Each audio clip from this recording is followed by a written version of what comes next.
nama Kun, ini atas nama Hafiz, ini atas nama Aisyah gitu pemirsa. Ya. Tempel terus sama doa gitu ya.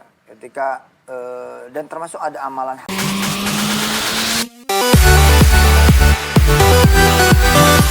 Ya pemirsa, jadi bintang tamu kita ini itu anak kuliahan yang suka nongkrong. Tapi nongkrongnya bawa positif karena akhirnya bisa buka kedai coffee shop dan barbershop. Cukur rambut. Cukur rambut. Dulu Ma Ada, ya neneknya beliau nih nggak boleh ngeliat teras. Pasti dagang. Pokoknya dagang mie ayam ya pokoknya. Keren loh. Ini ya bagus loh pemirsa. Jadi ada konsep mengubah teras orang. Jadi berasal dari ide yang mertua tadi, nggak boleh ngelihat teras orang. Ya udah, saudara yang menyulap teras-teras itu. Misalnya ada tetangga terasnya kosong gitu pemirsa. Ya udah bikin misalkan pojok somai gitu. Nanti tetangga yang satu pojok empempe. Yang satu lagi pojok bubur, pojok ketan hitam, kacang hijau, pojok mie, pojok kemudian nasi goreng. Nah kemudian anak yang tadinya nongkrong main gitar cuma di tongkrongan doang, suruh dia muter. Gitu, betul nggak? Suruh muter nyanyi-nyanyi gitu. Tek, umur berapa sekarang? Sekarang 35, Ustaz. 35 ya, kok 35 beda generasi nih. Kenapa? Papa 45, beda lagu dah. Kan sekarang dengan berangkat dari pengalaman-pengalaman ngelihat anak-anak muda ya. Banyak anak-anak muda yang sebenarnya punya potensi. Tapi nggak tahu nih kayak mereka juga nggak ngerti gitu ya. Mesti ngapain. Ada nggak sih langkah-langkah ngidupin potensi anak-anak muda gitu? Ya sebenarnya potensi itu kan kalau nggak dicoba itu tidak bisa terimplikasi ya Ustaz. Artinya dia mau nyoba orang dia juga nggak tahu apa-apa. Maksudnya dia nggak tahu kalau dia tuh tahu gitu. Dia nggak tahu kalau dia tuh bisa. Banyak kok. Banyak orang yang begitu. Waktu dulu juga kita kan mau buka kedai itu memang karena nggak ada sebagai wirausaha. Jadi tunjuk-tunjukkan tuh, ya udah kamu aja deh, atau kamu gitu, atau saya nggak berani, ya udah kamu aja, ya udah saya aja deh katanya gitu, ya udah saya aja, ya udah saya gitu. Akhirnya ya kemudian itu kita dalamin dan ada beberapa di Makassar, terus di Depok juga udah kita cabangnya. Berkembang ya? Iya ada di Makassar ada 3, kemudian di Depok 2. 5 berarti. Iya. Barbershopnya? Barbershopnya 3, di Makassar 2, di Depok 1. Ada hari gratis nggak?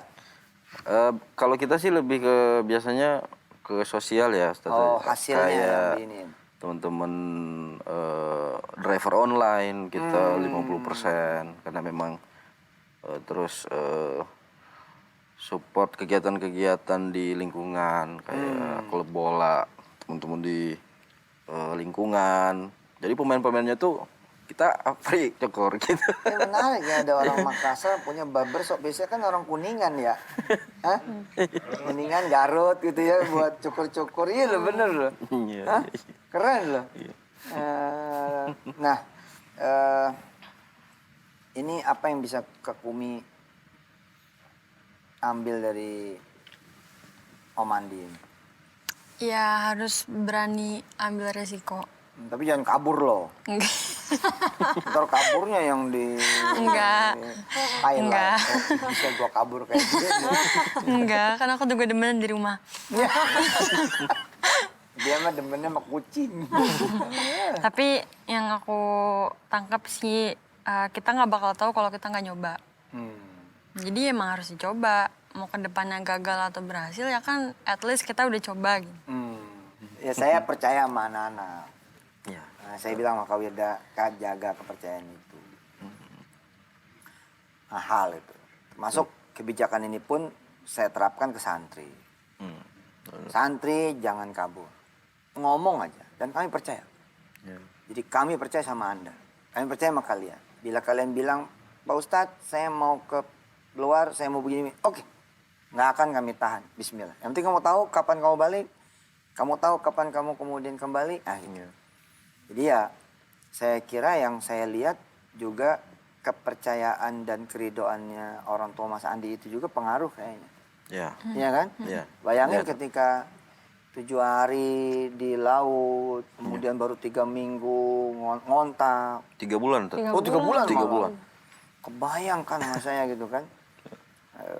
Mestinya kan langsung marah-marah gitu kan. Mana lo gitu kan. Wah, bikin orang tua susahnya lo, rese gitu. Ternyata orang tua malah bilang, bagus nak sekalian kuliah aja. Oh itu kan langsung ente langsung merasa, oh diterima. Betul nggak? Iya. Bersyukur nggak punya orang tua kayak gitu? Alhamdulillah saya bersyukur banget karena orang tua apapun ini dia mensupport banget. Ibu bapak itu mensupport lah Beliau masih ada? kegiatan-kegiatan. Masih ada. Semua Alhamdulillah. salam sama beliau ya. Iya. Oke pemirsa, jadi emang perjalanan anak-anak itu juga beda-beda.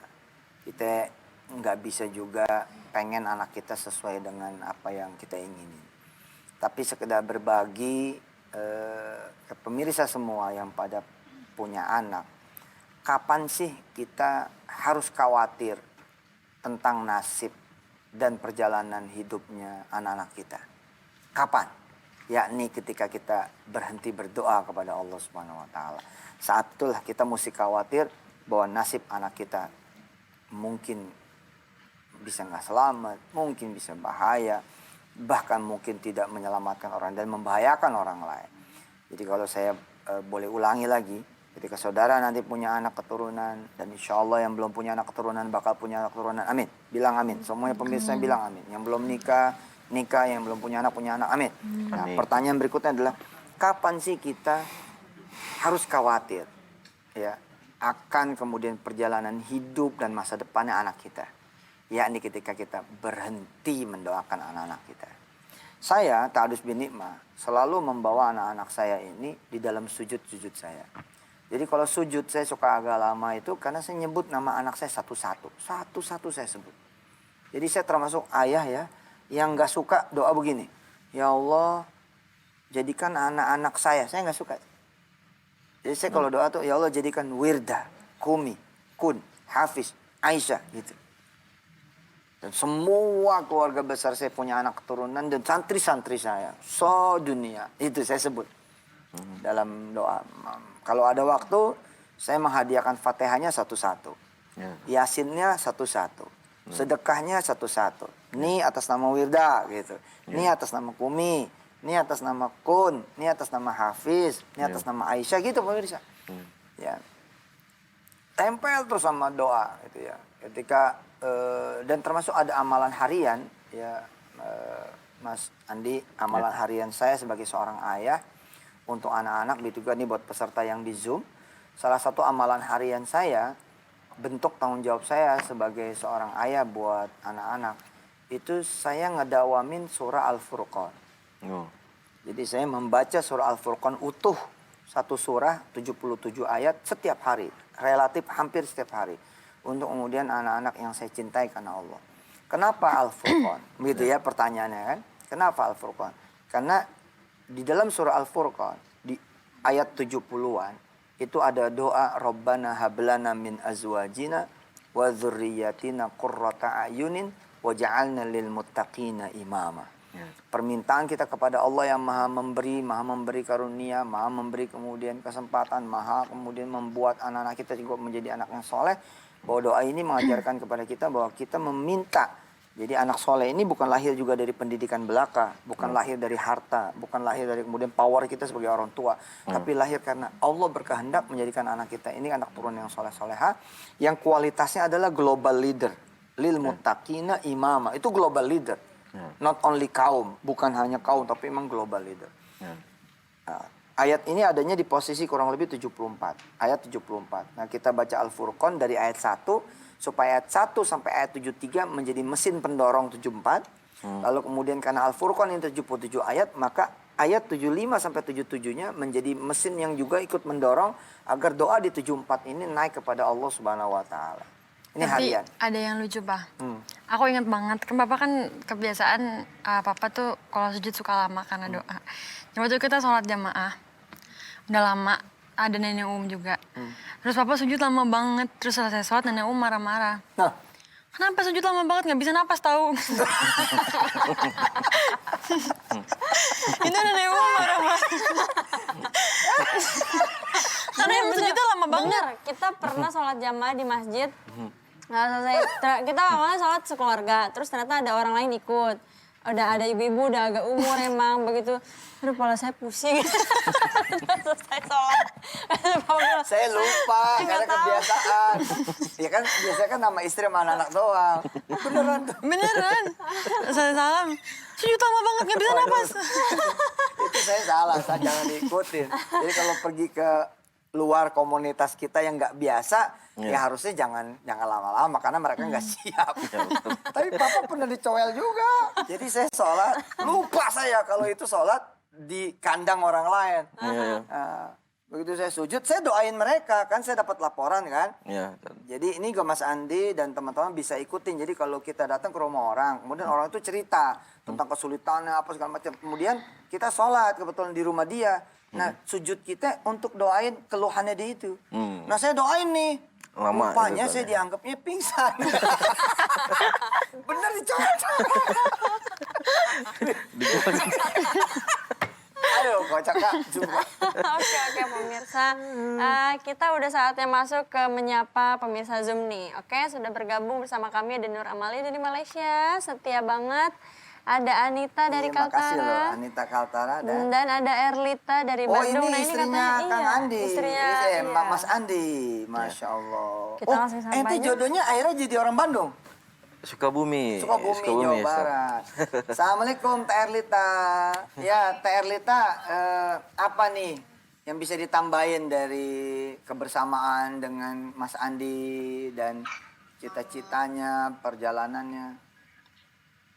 Iya, alhamdulillah dari awal sampai sekarang kita udah menikah hampir 7 tahun dan di situ banyak perjalanan yang kita lewatin sama-sama merintis dari nol sekali sampai akhirnya alhamdulillah sekarang bisa sedikit demi sedikit memperbaiki kehidupan kita.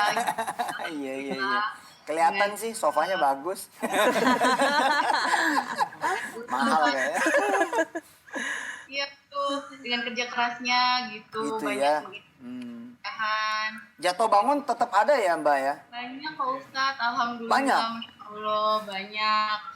Tapi kita lewatin sama-sama dengan terus usaha, doa, bersyukur. Iya benar. Dan memperbaiki terus menerus gitu. Alhamdulillah sekarang mulai berjalan sedikit demi sedikit usaha-usahanya gitu. Pekerjaan Masya mulai Allah. dengan lancar, alhamdulillah Pak Ustadz. Gitu ya. Kalau boleh dibagi nih rahasia ke pemirsa semua, ada nggak sih rahasia keluarga kecilnya Andi dan Erlita ini yang Rahasianya apa ya? Mungkin sama aja kayak orang lain, mungkinnya kayak keluarga kebanyakan. Ya sama-sama saling mengingatkan, terus selalu mengingatkan dengan kebaikan-kebaikan, terus dan berusaha untuk selalu jadi baik sama orang gitu. Jangan sampai kita menyakiti orang lain karena dengan itu kita mungkin sedikit kelancaran kita hari ini mungkin juga